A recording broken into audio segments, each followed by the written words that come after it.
So, hi, welcome back to another Wellness Wednesday here at Spine and Rehab Specialists. I'm joined again by a fellow bearded brother, Efren. So we're going to show you 5 different things that you can do if you just had a bunionectomy. So the first thing we want to do is make sure that everything is moving pretty good around that foot. We don't have excess tightness, and that way you can move the toes and get really good with that. So we're going to use this right here, a little hypersphere, to work on massaging the bottom of the foot. And Efren's just going to put some pressure down on that and dig around. What I like using this is because it's curved, so it really forms really well to the shape of the arch. And then to really set up the stretch more, you can pull the toes up and then definitely work from front to back, side to side, making sure you're not putting pressure like on the bony areas, because that's just gonna suck because you don't have a lot of cushion there. So it doesn't take, you don't have to do this for a long time. Anywhere between 2 to 5 minutes should be good. So the other big things, we want to make sure that big toe is moving around appropriately. It needs to be able to move up and down. So to work on the upwards motion, you can just work on lifting up the toes, just doing little toe raises, okay, holding that for a good 10 seconds or so. Or you can even use this fun thing called this is the bob. So we're gonna use this for other exercises as well. So go ahead and put your toes right here on the edge. So really just work on that. And this can be done where you're getting all the toes going up, getting a good hold on that, or just isolating that big toe. So we can just slide this over just like this and pushing the other toes down, and getting a good big stretch on the edge of that, okay?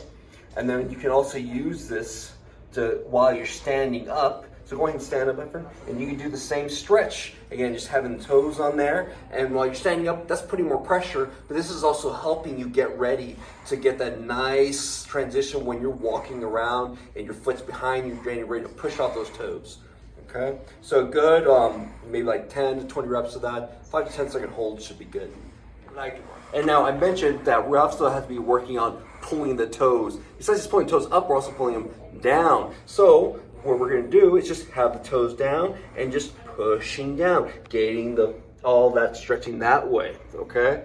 So we should feel a stretch through the top of the foot, maybe a little bit here on the shins, okay? And again, let that discomfort be your guide. You don't have to force that. Again, maybe 10 reps of this, 5 to 10 second holds should be good.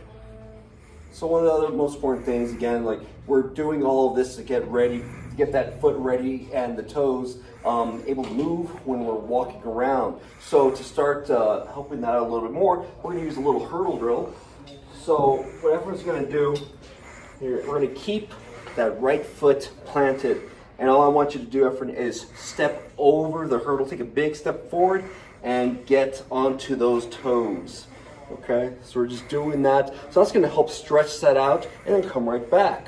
So that's helping us get that nice transition between heel to toe movements, and also helping us get ready to just do some single leg balancing work, get the body used to supporting itself with just one leg. So we can do this on a stable surface like this.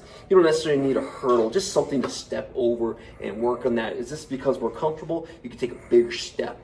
And it doesn't take much, maybe about good 10 to 20 reps of that should be fine. All right, so the last thing we want to do is working on just overall balance. And so the way we're gonna do this, we have this foam pad, and everyone's just gonna stand on one foot.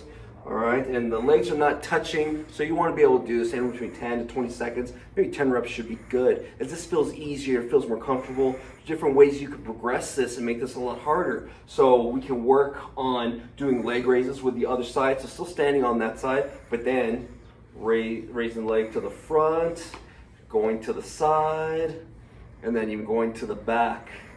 All right, and once we're really good with that, we can even do like more advanced motions like a squat or a single leg Romanian deadlift.